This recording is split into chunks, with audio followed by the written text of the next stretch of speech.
So మీ మీద వస్తున్న allegation ఏంటంటే మెయిన్ ఈ మధ్య కాలంలో బీఆర్ఎస్ వాళ్ళు ప్రెస్ మీట్ పెట్టి ఆర్ఎస్ ప్రవీణ్ కుమార్ గారే స్వయంగా ప్రెస్ మీట్ పెట్టి రాష్ట్ర విద్యాశాఖ కమిషనర్ ఏడున్నాడు, రాష్ట్రానికి చిత్తశుద్ధి లేదు, చైర్మన్ ఏం చేయగలుగుతాడు, విద్యాశాఖ మంత్రి లేడు, చైర్మన్ ఏం చేయగలుగుతాడు, ఈయన ప్రశ్నించే గొంతుకగా ఉండి ప్రభుత్వం రాకముందు కాంగ్రెస్ రాకముందు క్వశ్చన్ చేసిండు, ఇప్పుడు మొత్తం సైలెంట్ అయిపోయిండు, ఏం చేస్తుండు అన్నది మిమ్మల్ని అడుగుతున్న ప్రశ్న వాళ్ళు. ఫస్ట్ థింగ్ ఏంటంటే ఆర్ఎస్ ప్రవీణ్ కుమార్ ఆయన నా గురించి కామెంట్ చేశాడు కాబట్టి ఇప్పుడు నేను కూడా కామెంట్ చేయాల్సి వస్తుంది. ఫ్యాక్ట్స్ ఆయన ఇప్పుడు ఫాల్తూ పొలిటీషియన్ అయ్యిండు. మనం అందరం అసహించుకుంటాం కదా పొలిటీషియన్స్ని, ఆ కోలు చేరిపోయింది ఆయన. ఎందుకట్లా? ఎందుకంటే నేను కొంచెం హిస్టరీ కూడా చెప్పాలి మీకు. చెప్పండి. ఏంటంటే ఆర్ఎస్ ప్రవీణ్ కుమార్ ఒక అంబేద్కర్ పేరును వాడుకొని, అంబేద్కరిజం పేరు వాడుకొని, కాన్షీరామ్ పేరు వాడుకొని అందరినీ మభ్యపెట్టాడు. మాలాంటలను మభ్యపెట్టాడు, మీలాంటలను మభ్యపెట్టాడు, అమెరికాలో ఉన్న ఎన్ఆర్ఎస్ని మభ్యపెట్టాడు, సివిల్ సొసైటీని మభ్యపెట్టాడు, తల్లిదండ్రులను మభ్యపెట్టాడు. అయితే అప్పుడు మాకు చాలా సంవత్సరాల నుంచి, నేను దగ్గర 10 సంవత్సరాల నుంచి ఆయన టచ్లో ఉన్నాను. సో చాలామంది నాకు అప్పుడు ఏం చెప్పాను, సార్ మీరు ఆర్ఎస్ ప్రవీణ్ కుమార్తో మంచి దోస్తాన్ని చేస్తున్నారు, మంచిగా మాట్లాడుతున్నారు, కానీ చాలా డేంజర్ సార్, చాలా డేంజర్ అని.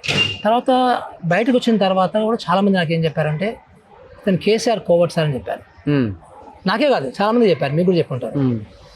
సో ఇతను కావాలని బీఆర్ఎస్కి యాంటీ ఎస్సీ ఓట్లు ఏవైతే ఉంటాయో బీఆర్ఎస్కి చాలామంది ఎస్సీని మోసం చేశారు కదా, 3 ఎకరాల భూమి ఇస్తానని, దళిత బంధు ఇస్తానని, చాలా అసలు ఎస్సీల ఓట్లు చేర్చడానికి బీఎస్పీలోకి వెళ్ళిండు. అందరూ చెప్పారు నాకు, సార్ ఇది మీరు నమ్ముతలేరు, మీరు అమాయకులు మీరు అని నాకు అన్నారు. అంటే మనం అందరిని ఎట్లా డౌట్ చేస్తామయ్యా, అరే ఆయన కొంత గురుకులలో మంచి పని చేస్తుండే కదా, సో అంబేద్కరిజం గురించి మాట్లాడుతుండే కదా, అట్లా మనం నమ్మాలి కదా. ఏదో పోలీసు ఉన్నప్పుడు కొన్ని తప్పులు చేస్తుండొచ్చు కాక, కానీ బట్ గురుకులలో మంచి పని చేస్తుంది కదా, మనం నమ్మాలి కదా. అంటే మీకే తెలుసు సార్ ముందన్నారు, అంటే కోవర్ట్ అన్నారు. నేను నమ్మలేదు అసలు మనం అంతా కూడా. అందుకనే బీఎస్పీ అనే ఒక దాని గ్రాఫ్ కిందికి పోతుంటే జాయిన్ అయ్యాడు. ఎందుకంటే ఆ ఓటు చేయించడానికి. సో అది దానికి ఎంత డబ్బులు తీసుకుని అనేది చాలామంది నాకు చెప్పారు, కానీ నేను అప్పుడు నమ్మలేదు, కానీ ఇప్పుడు నమ్మాల్సి వస్తుంది. ఓకే. ఎందుకంటే లాజికల్గా మీరు జాగ్రత్తగా చూడండి, బీఎస్పీలో జాయిన్ అవ్వడం తప్పు. ఎవరు ఏ పొలిటీషియన్ కూడా ఎవరు ఏ ఐపీఎస్ ఆఫీసర్ ఏ ఆఫీసర్ బీఎస్పీలో జాయిన్ గారు. ఇప్పుడు 10 సంవత్సరాల క్రితం జాయిన్ అయినట్టు అది వేరే విషయం, 20 సంవత్సరాల క్రితం జాయిన్ అంటే అది వేరే విషయం. పర్పస్ఫుల్గా, ఎందుకంటే to benefit BRS. So BRS దగ్గర ఎంత డబ్బులు తీసుకున్నా నాకు తెలియదు, కానీ చాలామంది అలిగేషన్స్ చేశారు.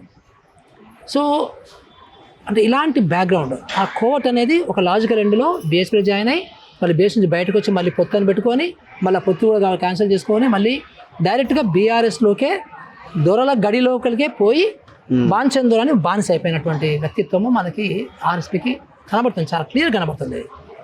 అందరూ అసహించుకుంటున్నారు, అందరు కూడా. మీరు జాగ్రత్తగా గమనిస్తే మీకు వచ్చి ఉంటుంది ఫీడ్బ్యాక్. పాపం అమెరికా వాళ్ళని ఎన్ఆర్ఐ ఎంత మోసం చేసిందండి.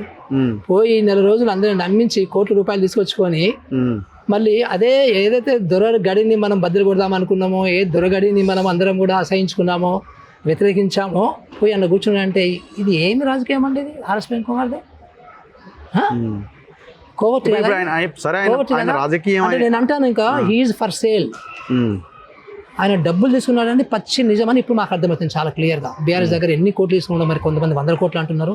సార్ మనకు తెలియదు కాబట్టి మన అన్నానికి లేదు, కానీ but he's for sale. So ఫ్యూచర్లో కూడా ఇంకెవరైనా బీజేపీ వాళ్ళు వచ్చి సో వాళ్ళు నేను ఇంకా అడ్జస్ట్ చేస్తాను వాళ్ళు కూడా ఒక ప్యాకేజ్ ఇస్తే అందులో కూడా పోవడానికి ఆయన ఏమి వెనక్కి బోడు. అంటే అలాంటి మనస్తత్వం గురించి మనం ఏం మాట్లాడుకుంటాం అబ్బా. ఇప్పుడు నా అడ్మినిస్ట్రేషన్ ముందు, నా అడ్మినిస్ట్రేటివ్ ఎక్స్పీరియన్స్ ముందు, నా యొక్క అనుభవం ముందు, నా యొక్క సివిల్ సొసైటీ అనుభవం ముందు, లేకపోతే నా మొత్తం ముందు ఆయన అనుభవం ఎంత అసలు. నేనేం చేస్తున్నా అంటాడు ఆయనే, నేనేం చేస్తున్నాడు అనేది ఆయన చూస్తున్నాడా. నేను 10వ తారీఖు సెప్టెంబర్ 10వ తారీఖు నేను ఛార్జ్ తీసుకున్నాను. 11వ తారీఖు ఆదివారం వచ్చినట్టుంది. 12వ తారీఖు నుంచి మొదలుపెట్టి నేను ఈ రోజు వరకు 1 గంట కూడా వేస్ట్ చేయాలి. రోజు 12 గంటలు పనిచేస్తున్నాను. గంట కూడా వేస్ట్ చేయకుండా 12 గంటలు పనిచేస్తున్నాను నేను. ఆయన చూసిండు ఆయన దొరలగడ్డ పోయానికి టైం సరిపోతలేదు. దానికి దొరలగడ్డ పోయి ఆ దొర ఏం చెప్తుండే అది వినడానికి టైం సరిపోతలేదు. ఆయన ఫాల్తూ మాట్లాడుతున్నాయి. అసలు మనం ఆయన గురించి మాట్లాడుకోవడం వేస్ట్ అబ్బా. ఈజ్ చెల్లని కాయని అంటారు, ఇదంటారు రాజకీయ నాయకులు. ఆ బాపతులకు వెళ్ళిపోయింది ఇక. సో కానీ ఇంకొక విషయం నేను తెలంగాణ ప్రజలకి